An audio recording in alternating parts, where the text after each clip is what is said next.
ثانیے اسلام و غار و بدر و قب، وہ دوسرے تھے اسلام میں دوسرے. پہلے کون تھے؟ انا اول المومنین، حضور فرماتے سب سے پہلا ایمان لانے والا ہے. دوسرے ابو بکر. ویسے ہمارے ہاں یہ چلتا ہے اختلاف، حضرت علی پہلے ہیں کہ حضرت ابو بکر پہلے ہیں، لیکن اس میں بڑی خوبصورت تطبیق قائم کی ہے علماء نے، اور بہت صحیح ہے.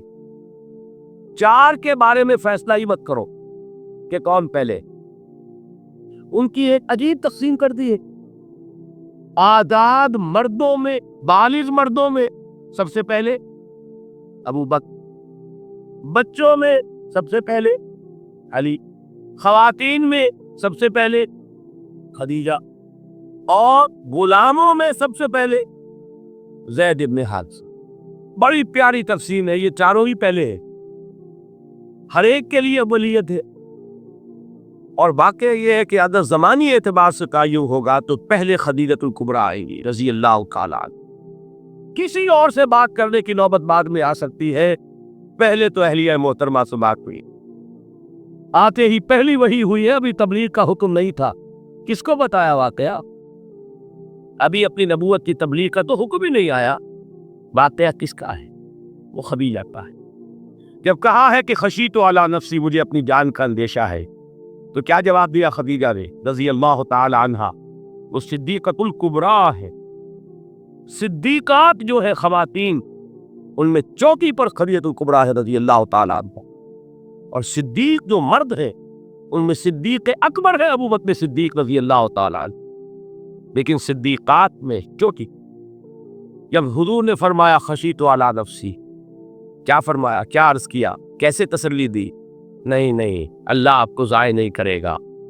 آپ غریبوں کے ہمدرد ہیں، آپ مساکین کے تکالیف رفع کرنے والے ہیں، آپ بیواؤں کی سرپرستی کرتے ہیں، آپ مسافروں کی خدمت کرتے ہیں. اللہ آپ کو ضائع نہیں کرے گا، یہ یقین ہے اس خاتون کے اندر. خیر وہ ایک علیحدہ بات ہو جائے گی.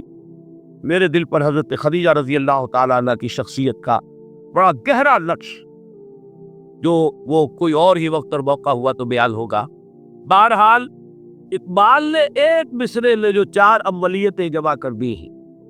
ہمت او کشت امت را جو ابر، ثانی اسلام و غار و بدر و قبر. اسلام میں حضور کے بعد پہلے قوم ابو بکر، غار میں حضور کے ساتھ کون؟ ابو بکر. بدر کی رات اللہ کا رسول سجود، وہ جھاڑ، وہ گھاس پھوس کی جو جھوپڑی بنائی گئی تھی، اور وہاں تلوار ننگی لے کر پہرا دینے والا کون؟ ابو بکر. اور اس حجرہ عائشہ میں محمد کے بعد سب سے پہلے دفن ہونے والا کون؟ ابو بکر رضی اللہ تعالیٰ عنہ صلی اللہ علیہ وسلم. وہ جو معاملہ میں سنا رہا تھا غار ثور کا، حضرت ابو بکر بھی حضور کے خیال سے لرز گئے ہیں. آپ کو یاد ہوگا کہ جا کر پہلے تمام جتنے سوراخ تھے انہیں بند کیا. ایک سوراخ رہ گیا تھا جس کو بند کرنے کے لیے کوئی کپڑا نہیں تھا، وہاں اپنی ایڑی رکھی ہے. تب کہا ہے حضور سے تشریف لائیے، اور اپنے زانو پر حضور لٹایا ہے، اور وہاں کسی موذی جانور نے کاٹا ہے. حضور کی آنکھ لگ گئی تھی. اس وقت اس بل کے اندر جو بھی بچھو ہے کیا ہے واللہ عالم، اس نے کاٹا ہے. اس کی تکلیف کی وجہ سے ابو بکر کی آنکھوں سے آنسو ٹپک گئے. حضور کے چہرے مبارک پر پڑے ہیں تو حضور جاگے ہیں معاملہ کیا ہے. ایڑی نہیں ہونا ہی وہاں سے، مبادا وہ جانور وہاں سے نکل کر محمد الرسول اللہ کو کوئی گدن پہنچا دے. ابو بکر کی ایڑی ہے، جس طرح چاہے کھا لے، ختم کر دے، جان نکل جائے تب کوئی آنچ آئے محمد پر تو آئے، لیکن جیتے جی وہ ہے ابو بکر. حضور کے خیال سے اس وقت حضور نے پھر اپنا لعاب دہل لگایا ہے، اور اس سے پھر آپ کی تکلیف ختم ہوئی. جیسے خیبر میں حضرت علی کی آنکھ دکھ رہی تھی، اس کو جو شفا حاصل ہوئی ہے وہ بھی حضور کے لعاب دہن سے ہوئی. پھر بہرحال اس وقت انہوں نے کہا ہے کہ اے نبی یا رسول اللہ، اگر اس وقت ان میں سے کسی نے غیر ارادی طور پر بھی اپنے قدموں کی طرف جھانک لیا تو پکڑے جائے. کیا جواب تھا اللہ کے رسول کا؟ لا تحزن ان اللہ معنا، اللہ ہمارے ساتھ ہے، کیوں گھبراتے ہو ابو بکر؟ یہ ہے ایمان باللہ،